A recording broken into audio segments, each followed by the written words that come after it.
Spent yesterday taking down this big box elder with a buddy of mine, and that's just one of the burl sections. That's how big the log was.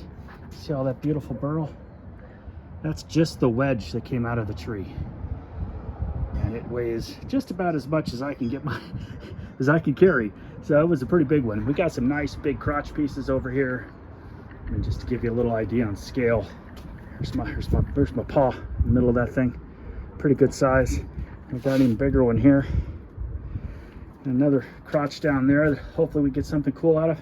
But the magic is going to be in old blue here. Look at that stuff. Now, the problem is, look at that, all those burls. Oh, I'm so excited about that. But the problem for me is they loaded this in with a skid steer. And, well, I'm an old man, standing here with a truck full of wood. Springs in the back of my F-250 are kind of going, hey, get this out of me. But pretty cool, huh? Let's get in. We're going to spend some time today milling this stuff up. I'll get a little video in, see if anything interesting happens. I can show you what my process is, especially for guys like me who are not big chainsaw operators, didn't come from that world. So I have an Oregon electric chainsaw. It's a good chainsaw, and that usually gets me through what I need to get through. But I'll show you how I take care of these giant logs with my little teeny chainsaw.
So as you can see, this one ended up about 17 inches at its widest point and just a little bit under 16 at its narrow.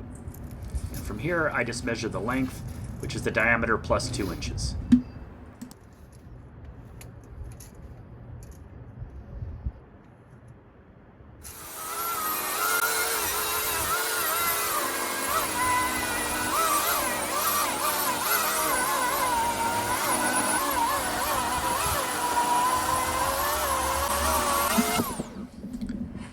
So the best part is when you get that log down, you finally get to look inside and see exactly what it is you're going to get to work with.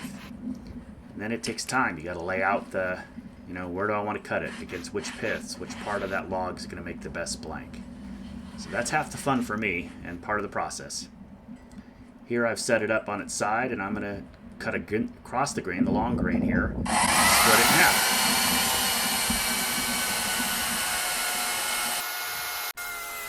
So as I was editing this video, I realized that no one probably wants to watch this in full speed, but I wanted to give you an idea of just what's involved in milling these blanks.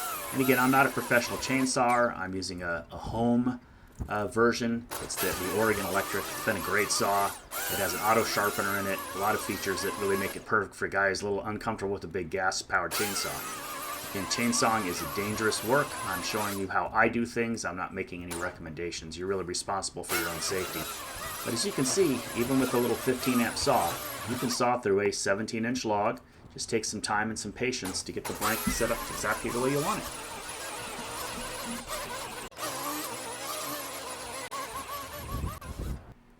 After getting through this log a few times, I had to flip it around just to keep finding a spot where I could get the full length of the blade through.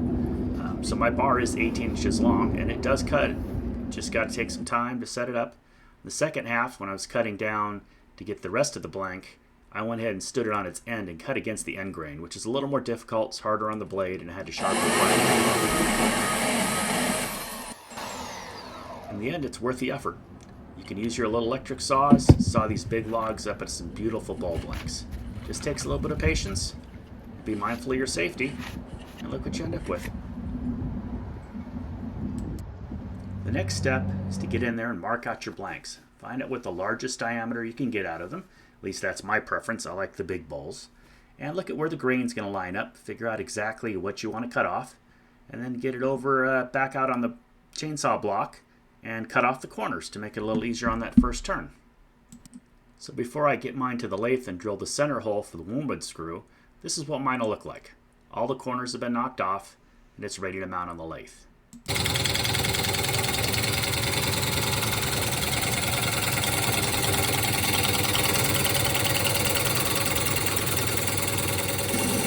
Now it's just time to be ready to make lots of shavings. Get your broom and your bucket ready because you're going to have bags and bags of beautiful, wet, long spaghetti shavings. So here are 3 different larger bowls that I roughed out from all the stuff I milled today. Now we're going to flip these around and core them out so we end up with 3-piece sets. These range from 13 to 15 inches in diameter and they haven't been flattened off yet.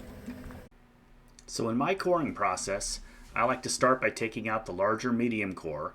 I always leave a tenon on the core I'm taking out so I can remount it, put a tenon on the other part, put it back in the system, and go to the next set of knives.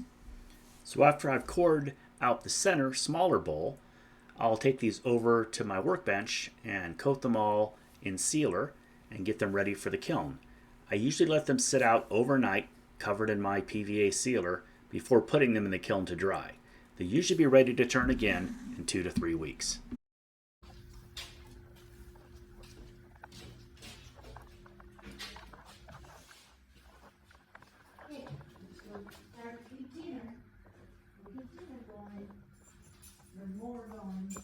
Okay, so after leaving them overnight to dry on my bench, I went ahead and stacked them up inside the kiln.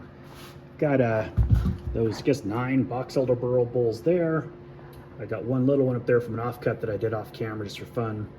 Still have some black locust, black walnut, American elm, and some Japanese maple up there.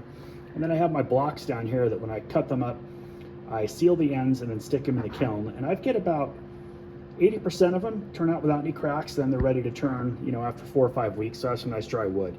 I just stack it up, put it on my shelf out there. So I get the humidifier down there cranked up, and we'll get going. I think these should be ready for final turning here pretty quick. Let's get that on. All right, let's see what happens.